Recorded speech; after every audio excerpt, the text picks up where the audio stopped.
So, this is the outside.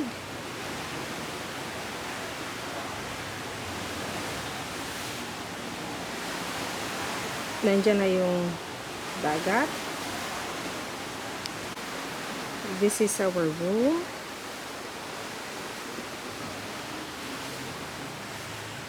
So, mas maganda, mas okay yung seating niya. Pwede magtambay dito. Pwede nang humiga kung tamad ka. Ganda, native style. Ito yung pagka-open mo. Paa ni Martin Larsen, nakahiga na siya. Tapos, ito na yung mga bagahe na kanon. Pero mas maganda pa rin talaga siya, guys. So, as soon as you get in, straight, may pa-coffee na sila, may kettle na, may pa-water, may, anong tawag dito? May maliit na ref, may lalagyan ng mga kagamitan, may TV dyan, and then you go here. Then, yung toilet, super basic, pero okay naman, function naman. Ako yan, chubbiness. Anyway, okay siya. Medyo malakihan din yung anong tawag niyan, yung shower area, toilet, yan lang din naman. And then, bed. So, syempre, i-ano lang namin yan. I mean, we'll put it together later. But, this is the bed. Nice naman. And, medyo makapal yung foam niya. Nice.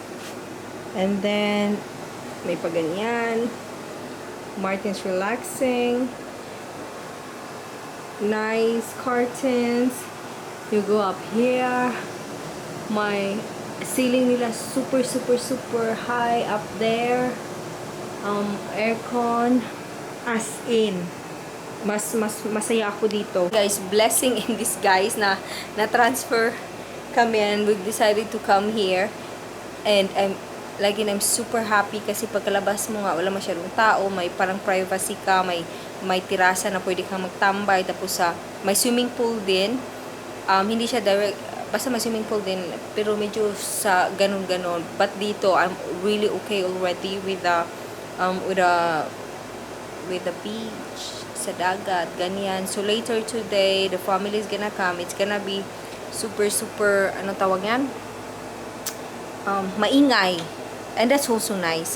And then when you get out from here, hindi na kailangan magmotor-motor, pwede nang lakarin lahat, yung restaurants, yung bars, may mga coffee shop din, ganyan. So mas okay kasi may mga bata kaming kasama, so makakalakad-lakad sa labas.